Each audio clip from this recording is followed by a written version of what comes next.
bonsoir, bienvenue dans votre journal sur la chaîne Juno 7. 62 nouveaux agents rejoignent l'administration générale des douanes.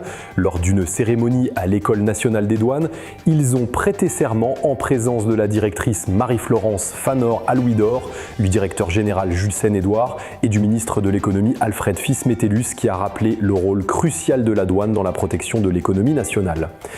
À Delma, l'ancien sénateur Moïse Jean-Charles hausse le ton tout en maintenant ses relais au Conseil présidentiel de transition et au ministère de l'Agriculture.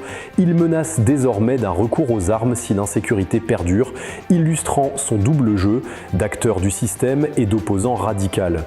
Concernant la modernisation des infrastructures douanières et frontalières, le gouvernement précise qu'aucun contrat n'a encore été signé avec la société Blackwater. Le projet, confié à Evergreen Trading System Limited, prévoit un investissement de 585 millions de dollars, toujours en attente d'approbation de la CNMP et de la CSCCA. Objectif annoncé, sécuriser les frontières et améliorer la collecte des recettes.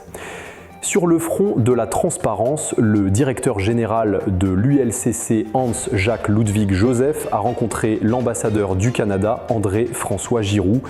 Les échanges ont porté sur le renforcement de la coopération et la création d'un pôle judiciaire spécialisé dans la lutte contre les crimes financiers. Sur la route, l'OAVCT initie l'opération Moto PAM légale. Plus de 70% des motos circulant en Haïti ne sont ni immatriculées ni assurées. Cette campagne vise à régulariser la flotte, améliorer la sécurité routière et augmenter les recettes fiscales.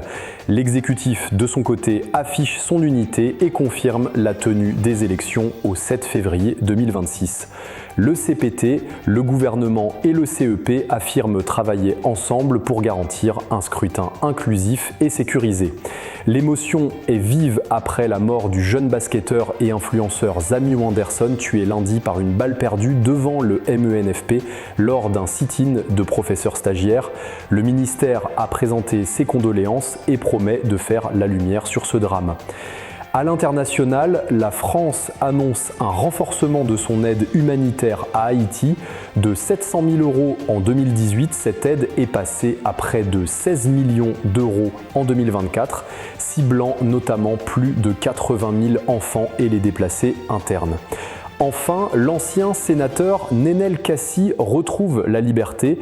Moins de 2 semaines après son arrestation, la justice a estimé qu'aucun indice concordant ne justifiait sa détention.